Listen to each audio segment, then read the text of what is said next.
CNBC બજારના money મેનેજરમાં આપનું સ્વાગત છે અને મની મેનેજર એટલે તમારા નાણાંના ચોક્કસ આયોજન માટે અપાતું માર્ગદર્શન. હું પ્રીતિ દલાલ આપ સૌનું સ્વાગત કરું છું આજના મની મેનેજરમાં. ત્યારે આપણે આપણા બધા જ ધ્યેય કે ઈચ્છાઓ જેવી કે ઘર હોય કે કાર હોય એને પૂરા કરવા માટે આપણે લોન તો લેતા જ હોઈએ છીએ અને પછી આપણે તબક્કાવાર આ લોનની ચૂકવણી પણ કરવી પડતી હોઈએ છે. પણ લોન પૂરી કરવાનું પણ વ્યવસ્થિત પ્લાનિંગ જરૂરી છે. તો લોન ક્લોઝિંગ વખતે કે લોન ક્લોઝર વખતે શું તમારે ધ્યાનમાં રાખવું જોઈએ તેની એટલે કે લોન ક્લોઝર પ્લાનિંગની આજે આપણે ચર્ચા કરીશું. અને આપણી સાથે આ ચર્ચામાં જોડાયા છે પોમોર ફિનટેકના ડિરેક્ટર અને certified financial planner Nisha Sanghvi.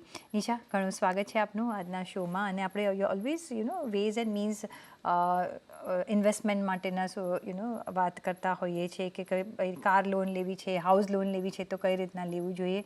પણ એ બધી જ લોન્સ આપણે પેમેન્ટ તો કરવી જ પડતી હોય છે એક દિવસે. એવું નથી કે ભાઈ લઈને બેસી ગયા. અને એનું પણ એવું પ્લાનિંગ જરૂરી છે. જેમ ફાઇનાન્શિયલ પ્લાનિંગનું જરૂરી છે, ઇન્વેસ્ટમેન્ટ પ્લાનિંગનું જરૂરિયાત પડતી હોય છે, એવી રીતે લોન પ્લાનિંગની પણ જરૂરિયાત પડતી હોય છે. હવે આ પ્લાનિંગ તમારે ક્યારથી શરૂ કરી દેવી જોઈએ? Van you R thinking to take a loan, કે તમે એક વખત લોન લઈ લીધી ત્યારે, કે જ્યારે લોન રીપેમેન્ટનું સ્કેડ્યુલ શરૂ થઈ જાય ત્યારે, અને લોન ક્લોઝર વખતે કઈ રીતના આપણે સ્ટેપ્સ ક્યારથી વિચારવા જોઈએ? Sure. Thank you so much Pritiben. Always a pleasure તમારા શોમાં આવવા માટે. આપણે જ્યારે લોન આ શબ્દ યુઝ કરીએ છીએ ને તો આપણે જનરલી એક સાઈડ જ એને મહત્ત્વ આપીએ છીએ, વિચ ઇઝ કમ્પ્લીટલી કે હા આપણે લોન લીધી અને એસેટ આપણા ઘરે આવ્યું કે આપણે એ એસેટના ઓનર બની ગયા. ટેકનિકલી એ ઓનર નથી હોતું, કો ઓનરશિપ હોય છે. બિકોઝ લોન છે તો એમાં બેંક છે કે NBFC છે એ તમારા સાથે એમાં એ કો ઓનરશિપમાં છે. તો જ્યારે આપણે પ્લાન કરીએ છીએ કે મને લોન પે ઓફ કરવી છે તો એની પહેલાંના જે તૈયારી આપણે કરવી જોઈએ છે કે કેમ કે ડેફિનેટલી જ્યારે પ્રીપેમેન્ટ, સો 2 વેઝથી તમારી લોન પતી જાય છે. એક છે કમ્પ્લીટ તમે ટેન્યોર પતાવી દીધું છે અને બીજું છે કે તમે પ્રીપેમેન્ટ કરો છો. તો બેવનો જે વે ઓફ ડોક્યુમેન્ટેશન છે થોડું શું અલગ છે. તો આપણે પહેલાં વાત કરીએ કે તમે પ્રીપેમેન્ટ કરો છો. બિકોઝ 99% ઓફ ધ ટાઈમ લોકો જ્યારે લોન લે છે એ લોકો ફટાફટ એટલે ઘાઈ કરીને લોન પે ઓફની પણ ધ્યાનમાં રાખે છે કે મને જલ્દી લોન પતાવી છે. તો જ્યારે પ્રીપેમેન્ટ કરીએ છીએ ઇટ મીન્સ કે તમે લોન લીધી હતી સે 20 years માટે અને you are finishing it much before time. તો એ કેસમાં પ્રીપેમેન્ટ થાય છે. તો પ્રીપેમેન્ટમાં આપણે શું ધ્યાનમાં રાખવું જોઈએ? જ્યારે તમે પ્રીપેમેન્ટ કરો છો ને તો સપોઝ આજે તમે ચેક આપ્યો બેંકને પ્રીપેમેન્ટ કરવા માટે, તો એ લોકો તમારી પાસે 6 monthsનું બેંક સ્ટેટમેન્ટ માંગશે to identify what is the source of that money which came to your account. તમારા ઇન્વેસ્ટમેન્ટ્સમાંથી આવી, તમને ગિફ્ટ આવી, એ સોર્સ ડિફાઇન કરવું બહુ જરૂર છે અંડર પ્રીપેમેન્ટ. તો એ એક બેંક સ્ટેટમેન્ટ આપવું પડે છે, તમારો પ્રીપેમેન્ટનો ચેક આપવો પડશે. આપણે એઝ અ બોરોઅર એ ધ્યાનમાં રાખવું જરૂરી છે કે જ્યારે આપણે આ લોન લીધી છે તો એમાં પ્રીપેમેન્ટ ક્લોઝર છે કે નહીં, આપણને એમાં પેનલ્ટી લાગે છે કે નહીં. બિકોઝ મેની લોન્સ જે હોમ લોન સિવાય છે એમાં તમને પ્રીપેમેન્ટ લાગે છે. તો એ ધ્યાનમાં રાખવું જરૂરી છે. તો સૌથી પહેલાં બેંક સ્ટેટમેન્ટ આપણે વાત કરી, પછી આપણે જ્યારે ચેક આપ્યો છે પ્રીપેમેન્ટનો તો એ ચેક આપણે ડેફિનેટલી સાથે જશે. પ્લસ જ્યારે આ ચેક ક્લિયર થશે એની પછી તમને બેંકથી શું મળવું જોઈએ ડોક્યુમેન્ટેશનના નામ પર? નો ડ્યુ સર્ટિફિકેટ કાં તો NOC, આ બે વસ્તુ સેમ જ હોય છે. પછી એક સ્ટેટમેન્ટ આવે છે લોન અકાઉન્ટ સ્ટેટમેન્ટનો વિચ વિલ શો કે તમારી લોન છે એ ઝીરો થઈ ગઈ છે. તો જે રનિંગ બેલેન્સ હોય છે લેજરનું એમાં તમને ઝીરો દેખાશે, તો લોન અકાઉન્ટ સ્ટેટમેન્ટ થઈ ગયું. પછી ત્રીજી વસ્તુ છે કે તમારા અગર હોમ લોન છે તો તમારા ઘરના ઓરિજિનલ ડોક્યુમેન્ટેશન. તો આ 3 થઈ ગયા. અને ચોથી વસ્તુ, જ્યારે તમે આ લોન પ્રીપેમેન્ટ કરો છો તો જનરલી 45 to 60 વર્કિંગ ડેઝ લાગે છે તમારી લોન ક્લોઝર તમારા ક્રેડિટ રિપોર્ટમાં રિફ્લેક્ટ થતા. બિકોઝ તમે અગર આજે રનિંગ લોન છે તો તમે તમારી ક્રેડિટ રિપોર્ટ, આપણે 4 થી 5 ક્રેડિટ બ્યુરોઝ છે, એક્સપિરિયન છે, સિબિલ છે, એવી રીતે. તો એમાં તમે કોઈ બી ક્રેડિટ બ્યુરોની તમે રિપોર્ટ જનરેટ કરો છો તો તમારી લોન રનિંગ છે તો તમને એમાં દેખાશે કે રનિંગ લોન છે. તો 45 to 60 ડેઝની અંડર તમને એ લોન કમ્પ્લીટેડ કરીને એ રિપોર્ટમાં દેખાવું જોઈએ. તો આમાં હજી એક વસ્તુ ધ્યાનમાં રાખવું જોઈએ છે, જ્યારે આપણે પ્રીપેમેન્ટ કરીએ છીએ તો ત્યારે તમને એડવાન્ટેજ મળે છે કે તમારી એ રિપોર્ટમાં ક્વાર્ટરલી બેસિસ પર તમને દેખાશે કે loan has been closed. Nearest quarter closing આવે તો એમાં તમને દેખાય. તો આ જે છે આ મેજર પોઈન્ટર્સ છે જ્યારે આપણે પ્રીપેમેન્ટ કરતા હોઈએ છીએ. સો એક આમાં જે મારો ક્વેશ્ચન છે કે જ્યારે તમે લોન લેતા હોય ને જ્યારે તમે લોન એગ્રીમેન્ટ કરતા હોય ત્યારે પ્રી પેમેન્ટનો ક્લોઝ કેવી રીતે જોવો જોઈએ, કઈ રીતના જે લોન લેતું હોય એને એડવાન્ટેજીસ બની શકે છે? બિકોઝ તમે કહ્યું કે જો કોઈ વખત પ્રીપેમેન્ટ કરો છો તો એના પણ લોન જલ્દી પે કરવાના પર તમારે ચાર્જિસ પે કરવા હોય છે. સો એમાં કોઈ ફ્લેક્સિબિલિટી છે જેથી સપોઝ આપણે પ્રીપેમેન્ટ કરવું હોય કે સપોઝ આપણી પાસે જોગવાઈ નથી તો નથી કરવું તો તમને કંઈ એક્સ્ટ્રા ચાર્જીસ ન લાગે? સો પ્રીતિબેન, જ્યારે આપણે આ અગ્રીમેન્ટ સાઇન કરીએ છીએ લોન લેતી વખતે તો ત્યારે સો હોમ લોનમાં પ્રી ક્લોઝર ચાર્જીસ નથી હોતા. મેની યર્સ અગો હતા, પણ હવે જે છે એ ચાર્જીસ ડિફોલ્ટ નીકળી ગયા છે. So this are RBI clause. So when you are borrowing on a home loan you will not be charged prepayment or a pre-closure loan account. તો એ તમારે ડેફિનેટલી એમાંથી નીકળી જશે. પણ હા, એના સિવાય તમે પર્સનલ લોન રન કરો છો, તમે motor loan vehicle loan basically run કરો છો, તો એમાં ક્લોઝિસ હોય છે. તો જ્યારે તમે આ લોન લો છો ને તમારી પાસે ચોઇસ હોય છે. તો એ રીતે મેં એક કાર લોન લીધી હતી, તો એ કાર લોનમાં આઈ હેડ અ ચોઇસ કે હું કેટલો વિન્ડો રાખું છું મારી પ્રી ક્લોઝરમાં. તો મેં એમને કીધું કે 1 યરની વિન્ડો રાખજો, તો હું એની પછી જ હું પ્રીપેમેન્ટ કરીશ. તો તમે બેંકમાં 1 વર્ષની પહેલાં જ જશો ને તો બેંક પણ તમને કહેશે ઘણીવાર કાઉન્ટર પર કે आप प्रीपेमेंट मत कीजिए, आपको चार्ज पड़ेगा.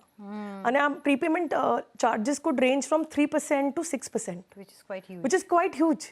એટલે જ્યારે આ પ્રીપેમેન્ટ આપણે કરીએ છીએ, can you invest that money and let it allow to grow and then make a prepayment? એ જે ટાઈમ વિન્ડો છે દેટ્સ અ ગુડ આઈડિયા. તો ક્લોઝિસ જે એકદમ ઝીણા અક્ષરોમાં લખ્યા હોય છે ને એ વાંચવું જરૂરી છે, બિકોઝ તમે એ સાઇન કરી લીધું છે. એબ્સોલ્યુટલી બધું જ વાંચવું જરૂરી બની જતું હોય છે હમણાં, કારણ કે હિડન ક્લોઝિસ પણ ઘણા બધા હોય છે which are not so hidden because એકદમ નાના અક્ષરમાં હોય છે, પણ એ બધા વાંચવા જરૂરી છે. પણ તમે કહ્યું કે જ્યારે તમે લોન લો છો તમારે ઇન્સ્ટોલમેન્ટ તો આપવું જ પડતું હોય છે ને, એ લોન તો જ ક્લોઝરમાં આવશે નહીં તો આવશે નહીં. અને તમે સાઈડ બાય સાઈડ જો તમે જે કહ્યું કે તમે જો ઇન્વેસ્ટમેન્ટ પ્રોપર કર્યું હોય તો તમારા એ ઇન્વેસ્ટમેન્ટના ઇન્ટરેસ્ટમાંથી પણ તમારે લોન પ્રીપેમેન્ટ થઈ જતું હોય છે, જેથી તમારી જે કેપિટલ છે એ બગડતું નથી અને સાથે તમે ન્યૂ ઇન્વેસ્ટમેન્ટ્સ ચાલુ જ રાખી શકો છો. કઈ રીતના તમે આનું મેથ્સ કેવી રીતે કરવાની જરૂરિયાત છે જેથી એ મેથ્સ આપણને પણ જણાવશે કે જો હું આટલું ઇન્વેસ્ટમેન્ટ કરું તો મને આટલું ઇન્સ્ટોલમેન્ટ મળે ને મારી લોન ક્લોઝર જલ્દીથી કે કેટલા દિવસમાં થઈ શકે? ઓકે પ્રીતિબેન, આ બહુ ઇમ્પોર્ટન્ટ સવાલ છે. આપણે જ્યારે ક્લાયન્ટ સાથે ઇન્ટરેક્ટ કરીએ છીએ ને તો ક્લાયન્ટ્સને આપણે કહીએ ને કે તમે 1 લાખ રૂપિયા ઇન્વેસ્ટ કરો, તો ક્લાયન્ટને એમ લાગે કે 1 લાખ રૂપિયા બહુ વધારે હોય છે. પણ જેવું એ ક્લાયન્ટ હોમ લોન લેવા જાય છે ને 1 લાખની EMI આવે ને એ રેડી હોય છે ભરવા માટે વિધાઉટ એની નિગોસિએશન્સ કે હા એ 1 લાખ EMI આવેગા, okay done. Because again real estate touch and feel છે, ફાઇનાન્શિયલ એસેટ્સ નથી. તો જ્યારે પણ આપણે આ કોન્વર્ઝેશન કરીએ છીએ ક્લાયન્ટ સાથે, અમે કેવી રીતે એને પોર્ટ્રે કરીએ છીએ કે સપોઝ તમે ડિસાઇડ કર્યું કે મને 20 યર્સની લોન લેવી છે and EMI will be 1 lakh rupees. તો તમે જ્યારે આ EMI ભરો છો 1 લાખની, તો અમે જનરલી સજેસ્ટ કરીએ છીએ કે તમે એટલીસ્ટ 25 to 50% વચ્ચેનો અમાઉન્ટ પકડો તમારો EMIનો અને ટ્રાય કરો કે તમે એ ઇન્વેસ્ટ કરો for the same tenure which is 20 years.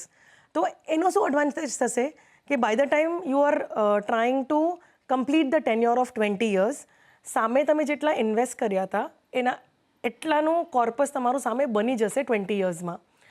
ધારો કે તમે મને કહો કે ના મારે કદાચ 10 વર્ષમાં જ લોન પતાવી છે, તો આ તમે જે ઇન્વેસ્ટમેન્ટ ચાલુ કર્યું છે EMI સાથે, તો સાથે તમે આ કોર્પસ વધારી રહ્યા છો, તો you can actually withdraw that money and prepayment the loan. Absolutely. એટલે આ બધા વિકલ્પ પણ જાણવા જરૂરી છે. પણ જ્યારે આપણે આજે લોન ક્લોઝરની વાત કરી રહ્યા છે ત્યારે ઓફકોર્સ એવરીબડી વુડ વોન્ટ કે, અને એસ્પેશિયલી જ્યારે અમે આ લોનની વાત કરીએ છીએ ત્યારે અસેટ ક્રિએટ કરવા માટેની વાત કરી રહ્યા છીએ. કોઈ પણ લોન નથી લેવાની, એ એક વર્ડ ઓફ એ પુટ કરવું આપણે જરૂરી છે. જ્યારે લોન ક્લોઝરની નજીક આપણે આવતા હોઈએ છીએ ત્યારે કયા એવા મુદ્દાઓ આપણે યાદ રાખવા જોઈએ? બિકોઝ વી નો કે ચલો આશરે આપણે આ ટાઈમે તો આપણી લોન પૂરી થઈ જતી હશે, પછી તમને એઝ યુ ગો ફોરવર્ડ તમને વધારે અંદાજો આવતો હોય છે કે કોઈ પ્રી પેમેન્ટ કર્યું નથી કર્યું, કંઈ મારે લંબાવવાની જરૂર પડી. પણ જ્યારે નજીક આવતા હોઈએ ત્યારે કઈ રીતના પ્લાનિંગ કરવાની શરૂઆત કરી દેવી જોઈએ? શ્યોર.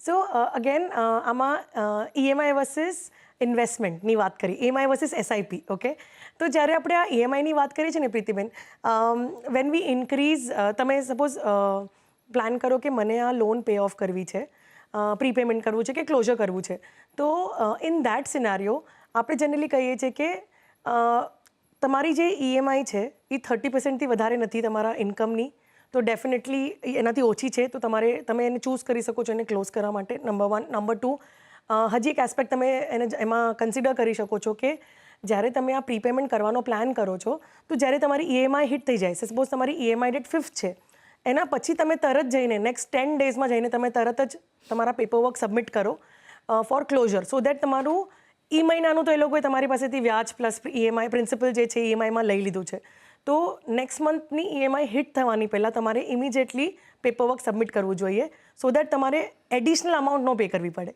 મિડલ ઓફ ધ મંથમાં આપણે પ્રીપેમેન્ટ કરવું હોય તો તમને આખા મહિનાનો એ જ ઇન્ટરેસ્ટ લાગે? હા, so this is a very tricky space, કેમ કે 99% people don't even look at it.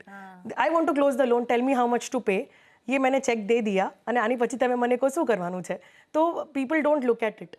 તો જ્યારે તમે કેલ્ક્યુલેશન જોશો ને Pritiben, 99% of the banks, okay, આ આરોપ નથી પણ આ એક ફીડબેક છે કે બેંક્સ છે અને ઇવન એઝ અ બોરોવર લોકો ધ્યાનમાં પણ નથી રાખતા કે અગર મેં 15 તારીખે લોન સેટલ કરી નાખી છે તો મારી પાસે એ લોકોએ 15 દિવસનું વ્યાજ પણ લીધું છે, તો એ મારે ક્લેમ કરવું જોઈએ.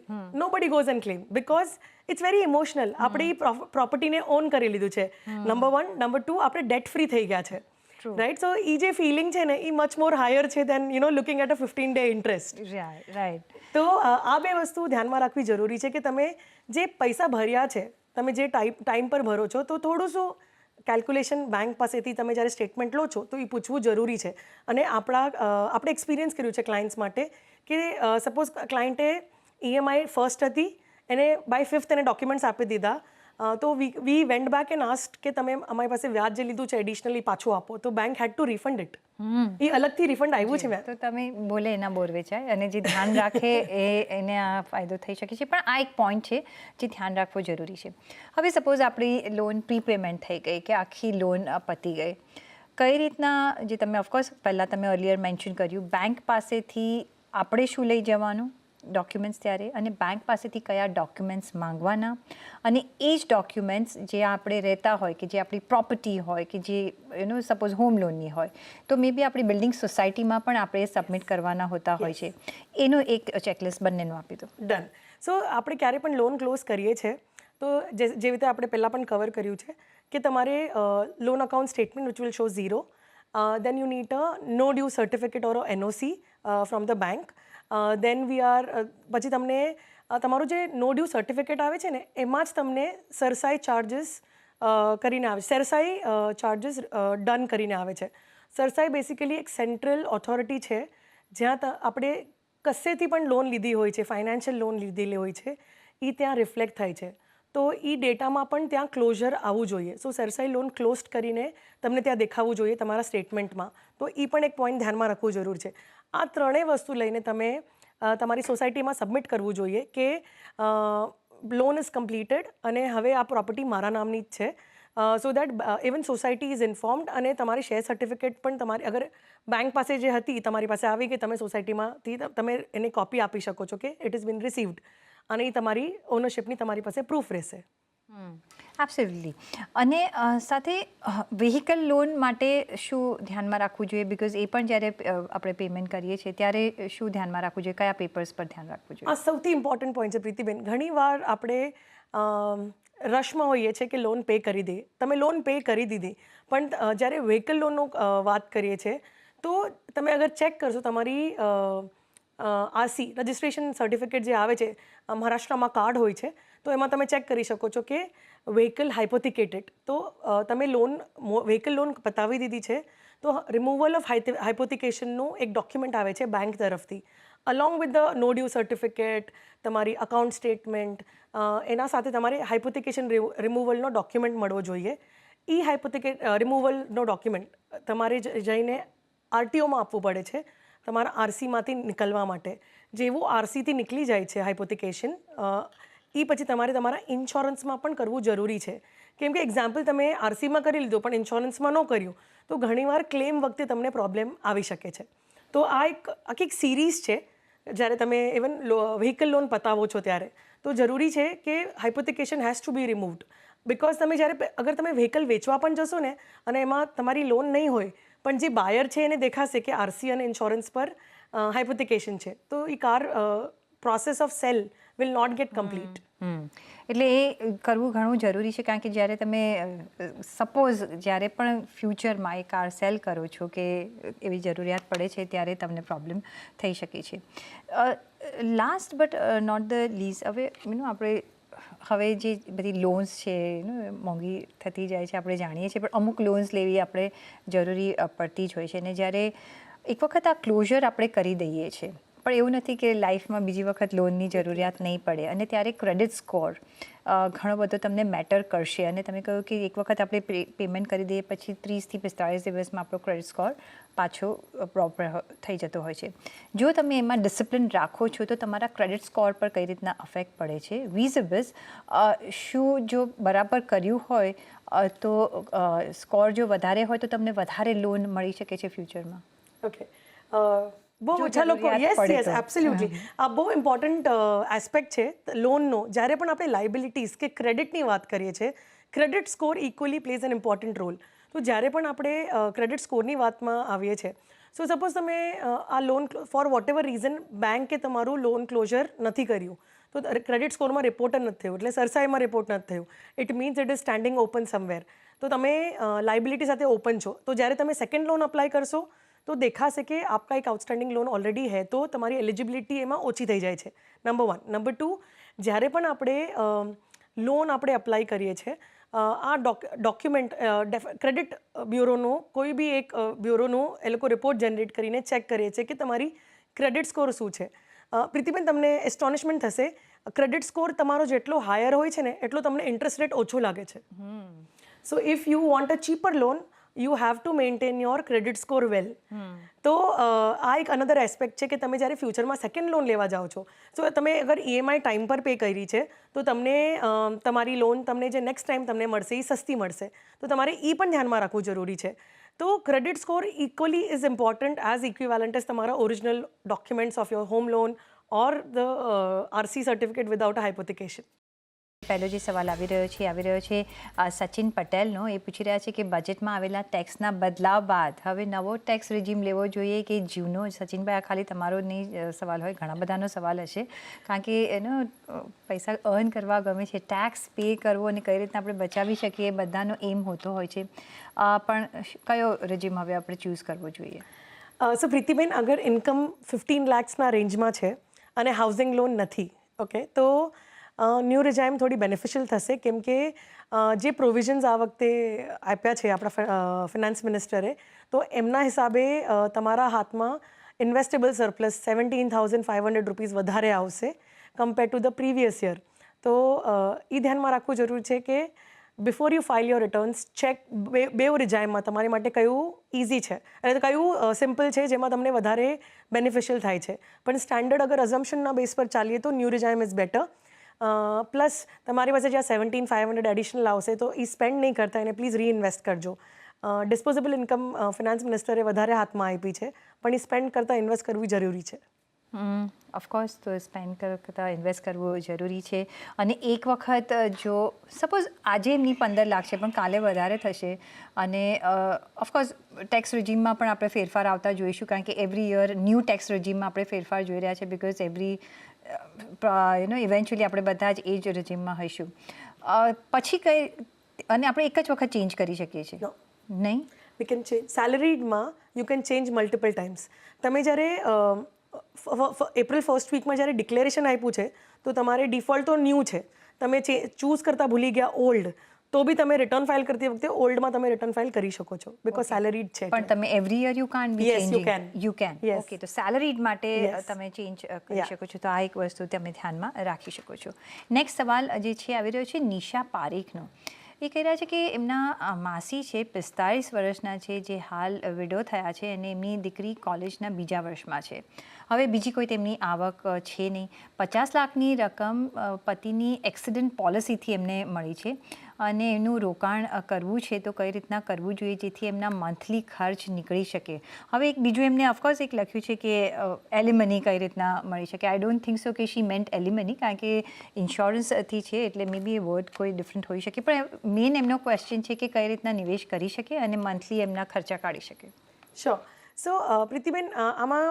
2 એસ્પેક્ટ્સ કે એમને મંથલી ઇન્કમ કેટલી જોશે two run the houses and daily house hold expenses અને ડોટરનું એજ્યુકેશન તો અગર તમે કહેશો કે આમાં મંથલી આવક 20,000 જોશે જ કે 25 જોશે જ તો તમે એ જે ઇન્વેસ્ટમેન્ટ છે 1 વર્ષની જે બેકઅપ છે એ તમે ડેફિનેટલી લિક્વિડમાં સાઈડમાં રાખો અને એમાંથી SWP ચાલુ કરો નંબર 1 નંબર 2 એના આગળના 3 વર્ષના એક્સપેન્સ જે છે તમને જોશે આગળ ઇન્ફ્લેશન સાથે કાઉન્ટ કરીને તો તમે એક ઇમરજન્સી કોર્પસ 5 લાખનો સાઈડમાં રાખી શકો છો કે અગર કંઈ પણ બીમારી આવી કે કોઈ બી એવી ઇમરજન્સી આવી જેના લીધે કેશ ફ્લો રોકાઈ જાય છે તો તમે એ ડેફિનેટલી તમે એ પૈસા ઇમરજન્સીમાં યુઝ કરી શકો છો તો આ 6 lakhs થયા તમારી ને તમારી ડોટર માટે હેલ્થ ઇન્સ્યોરન્સ લઈ લો સો દેટ એની બીમારી will take care of the expenses which should not cost કેમ કે 40 કે 45 વર્ષની ઉંમર છે તો should not cost very high premium 20-25,000ના રેન્જમાં એ પૈસા તમારું પ્રીમિયમ આવી શકે ફોર અ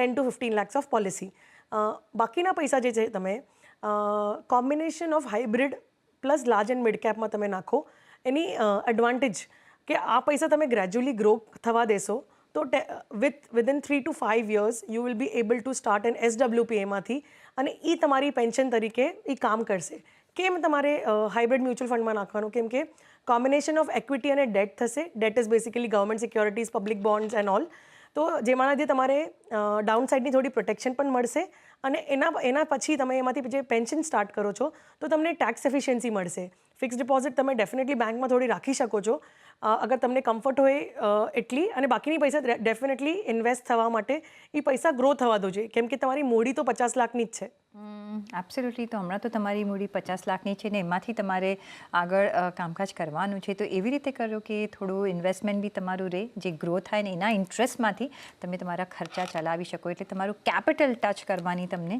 જરૂરિયાત ના પડે ને સાથે સાથે ઓફકોર્સ પહેલાં તમારી જાતને સિક્યોર પણ કરવી જરૂરી છે ઇન્સ્યોરન્સ મેડિકલ કવર એ બધું લઈ લેવું ઘણું જ જરૂરી છે ઇમરજન્સી ફંડ તો તમારે થોડું રાખવાનું જ છે પણ ઓન દેટ નોટ નિશા ઘણો આભાર તમારો અમારી સાથે જોડાવા બદલ અને સાથે જ પર્સનલ ફાઇનાન્સના તમારા સવાલ અમને મોકલો તમારું નામ શેર ઉંમર સાથે ઈમેલ કરો અમને money@nw18.com પર ફેસબુક પર લખો અમને facebook.com/cnbc બજાર પર અને ટ્વીટ પણ કરી શકો છો twitter.com/cnbc બજાર પર